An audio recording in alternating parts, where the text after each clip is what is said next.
Assalamualaikum warahmatullahi wabarakatuh. Perkenalkan, nama saya Rati Rahayu, NPM 10010010218 dari kelas D, Hukum Perbankan Syariah. Di sini saya akan memaparkan sebuah materi yang berjudul Perlindungan Hukum Terhadap Nasabah Perbankan Syariah sebagai konsumen ditinjau dari Undang-Undang Perbankan dan Peraturan Bank Indonesia.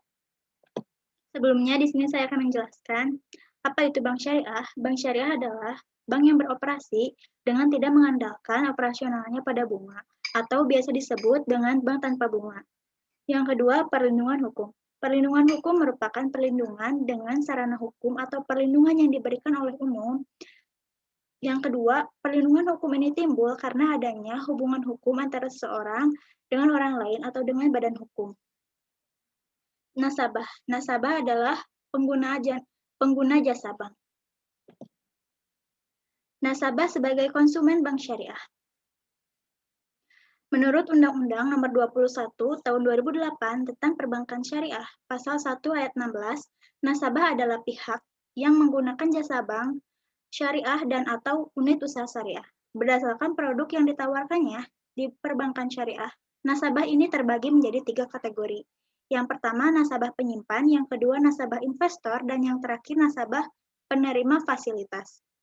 Nasabah menurut Pasal 1 Angka 2 Undang-Undang Nomor 8 Tahun 1999 tentang Perlindungan Konsumen adalah juga konsumen, yaitu setiap pemakai barang dan atau jasa yang tersedia dalam masyarakat, baik bagi kepentingan diri sendiri, keluarga, orang lain, maupun makhluk hidup lain, dan tidak untuk diperdagangkan.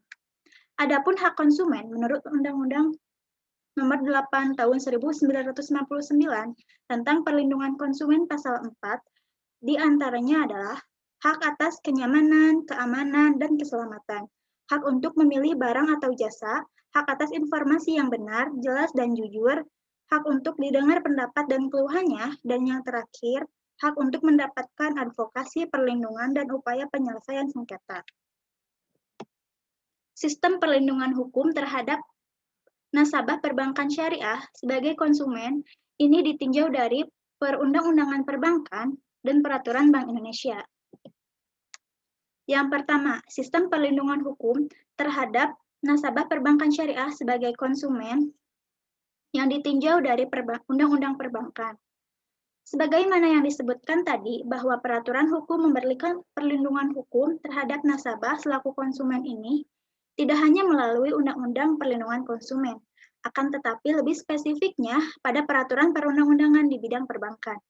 Undang-Undang Nomor 10 Tahun 1998, 37B ayat 1 dan 2 mengamanatkan dibentukannya lembaga penjamin simpanan atau LPS dan mewajibkan setiap bank untuk menjamin dana masyarakat yang disimpan dalam bank yang bersangkutan.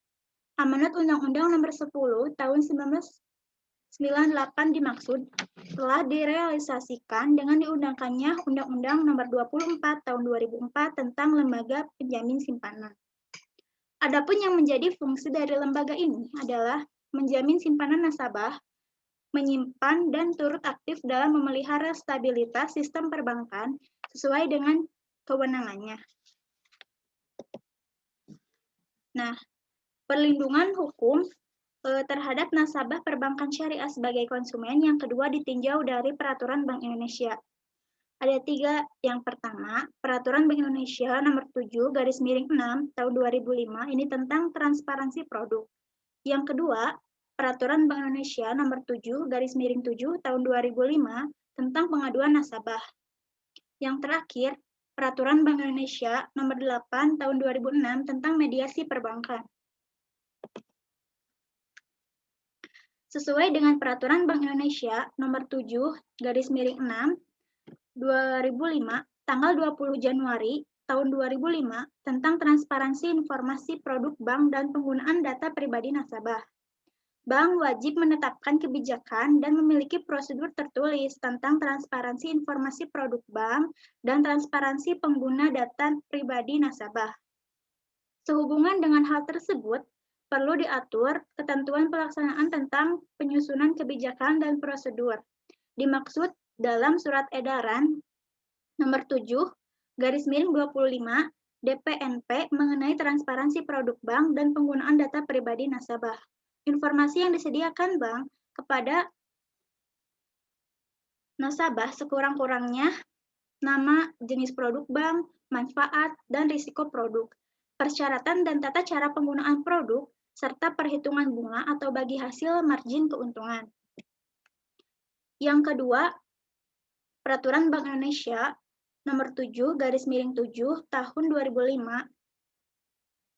Selain itu, bank syariah dan unit usaha syariah wajib menerapkan prinsip mengenal nasabah dan perlindungan nasabah untuk menjelaskan kepada nasabah mengenai kemungkinan timbulnya risiko kerugian sehubungan dengan transaksi yang dilakukan oleh nasabah melalui bank syariah.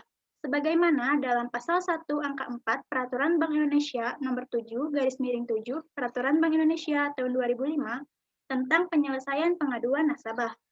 Pengaduan didefinisikan sebagai ungkapan ketidakpuasan nasabah yang disebabkan karena kelalaian atau kesalahan pihak bank. Sesuai dengan pasal 2 Peraturan Bank Indonesia Nomor 7/7 Peraturan Bank Indonesia pada tahun 2005, maka bank wajib menetapkan kebijakan dan memiliki prosedur tertulis tentang penerimaan pengaduan, penanganan dan penyelesaian pengaduan, serta memantau penanganan dan penyelesaian pengaduan. Dalam pasal 10 Peraturan Bank Indonesia Nomor 7/7 Peraturan Bank Indonesia tahun 2005 yang menyebabkan bank tidak dapat memperpanjang jangka waktu yang selambat-lambatnya 20 hari kerja setelah tanggal penerimaan pengaduan tertulis. Ini ada beberapa kondisi. Nah, di antaranya kantor bank yang menerima pengaduan ini tidak sama dengan kantor bank tempat terjadinya permasalahan yang diadukan. Yang kedua, transaksi keuangan yang diadukan ini oleh nasabah ataupun perwakilan nasabah memerlukan penelitian yang khusus terhadap dokumen-dokumen bank. Dan yang terakhir, hal-hal lain yang berada di luar kehendak bank. Mediasi perbankan atau proses penyelesaian sengketa yang melibatkan mediator dan membantu para pihak yang bersengketa guna mencapai penyelesaian dalam bentuk kesepakatan sukarela terhadap sebagian atau seluruh permasalahan yang disengketakan. Peraturan Bank Indonesia Nomor 8 Tahun 2006. Adapun sebagaimana penyelenggara mediasi perbankan ini telah disebutkan dalam ketentuan pasal 3 Peraturan Bank Indonesia Nomor 8/5 Peraturan Bank Indonesia tahun 2006, yakni lembaga mediasi perbankan independen yang dibentuk asosiasi perbankan. Yang kedua, lembaga ini saat ini belum terbentuk, sehingga fungsi mediasi perbankan ini untuk sementara dilaksanakan oleh Bank Indonesia. Jika proses mediasi ini telah selesai dilaksanakan, maka pihak bank wajib mengikuti dan mentaati perjanjian mediasi yang telah disepakati dan ditandatangani oleh nasabah atau perwakilan nasabah beserta bank.